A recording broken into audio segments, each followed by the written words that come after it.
అధ్యక్ష, ముందుగా నమస్కారాలు. సభ్యులందరికీ కూడా నమస్కారాలు తెలియజేసుకుంటూ, మరి ఈ సభలో మొట్టమొదటిసారిగా ఒక శాసనసభ్యుడిగా, ఒక మంత్రిగా మాట్లాడడం జరుగుతున్నందుకు నేను చాలా సంతోషిస్తున్నాను.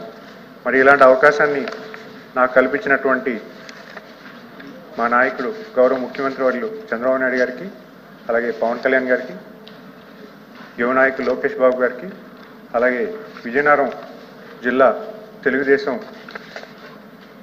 దిక్సూచి అయినటువంటి పోస్పాటి అశోక్ గజపతిరాజు గారికి వాళ్ళ పేర్లు స్మరిస్తూ, అలాగే నన్ను గజపతినగరం నియోజకవర్గానికి గెలిపించిన ప్రజానికానికి వాళ్ళందరికీ కూడా శిరస్సు వంచి నమస్కారాలు తెలియజేసుకుంటూ, ఈ సభను ఉద్దేశించి మాట్లాడడానికి, మీరు అడిగిన ప్రశ్నకు సమాధానం ఇవ్వడానికి ప్రయత్నం చేస్తున్నాను. అయితే ఇక్కడ 2 ప్రశ్నలు అడగడం జరిగింది. 2 ప్రశ్నలు 50 సంవత్సరాలు నిండిన ఎస్సీ, బీసీ మైనారిటీలకు పెన్షన్లు పంపిణీ చేసే కార్యక్రమం ప్రభుత్వం చేపడుతుందా?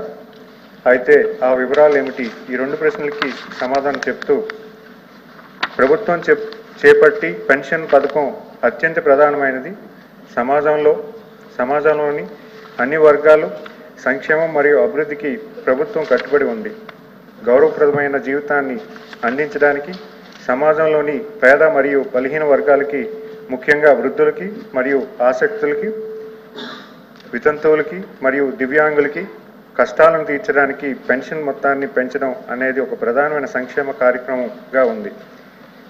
ఉమ్మడి మేనిఫెస్టోలో జారీ చేసిన హామీ ప్రకారం గౌరవనీయులైన ముఖ్యమంత్రి వర్యులు 13 జూన్ 2024న పదవీ బాధ్యతలు స్వీకరించిన వెంటనే 3వ సంతకాన్ని పెన్షన్ మొత్తాన్ని పెంచే ఫైల్పై చేశారు.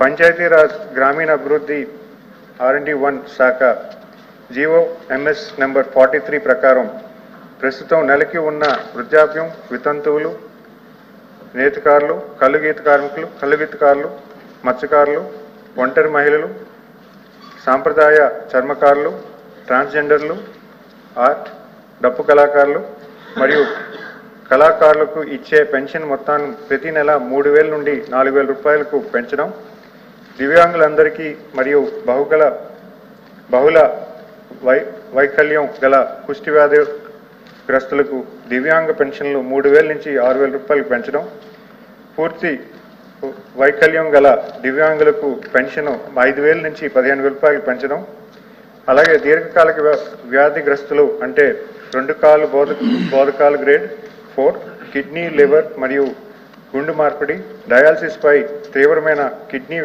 వ్యాధిగ్రస్తులు, డయాలసిస్ పై లేని తీవ్రమైన కిడ్నీ వ్యాధిగ్రస్తులు, డయాలసిస్ పై పెన్షన్ మొత్తాన్ని 5,000 నుండి 10,000కు పెంచడం ప్రభుత్వ ఉత్తర్వులు జారీ చేయడం జరిగింది.